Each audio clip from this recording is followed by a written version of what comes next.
Afternoon. My name is Michael Sondag, and I'm from Washington, D.C. My question's about the sharing economy. What larger implications do you expect companies like Uber and Airbnb to have on their sectors, and do you think this business model is here to stay?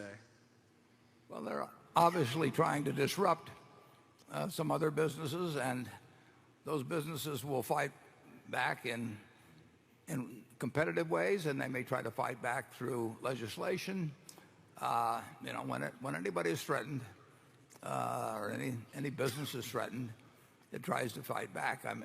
If you go back to when State Farm came on the scene in 1921, or 20 or whenever it was, the agency system was sacrosanct in terms of insurance. It had been around forever, and the big companies were in Hartford or New York, and they fought over having the number one agency in town. So if you came to Omaha and you were Travelers or Aetna or whomever it might be, your objective was to get the agent, and the policyholder really wasn't being thought about.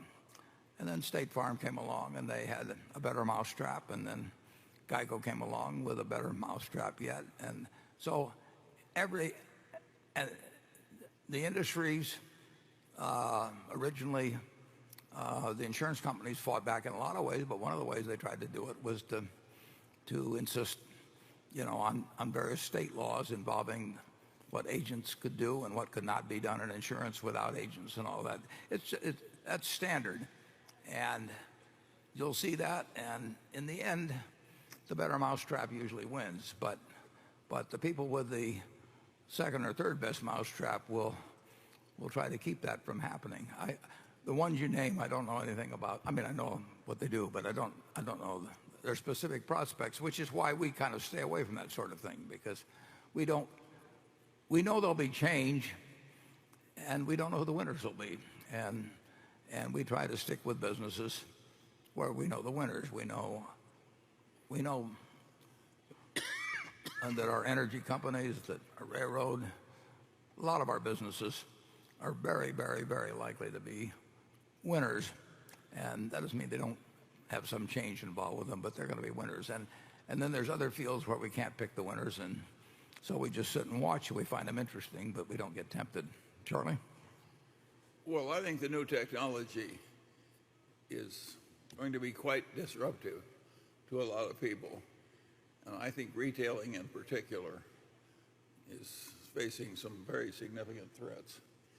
And you heard Greg Abel talk about a power plant in Iowa that was huge to serve one Google's server farm.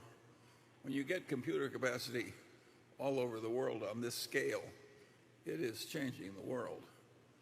I mean, you're talking about fast, too. Yeah, fast. So, and I think it's going to hurt a lot of people, just as all the past technology investments hurt a lot of people. I think Berkshire, by and large, is in pretty good shape. Where do you think we're most vulnerable?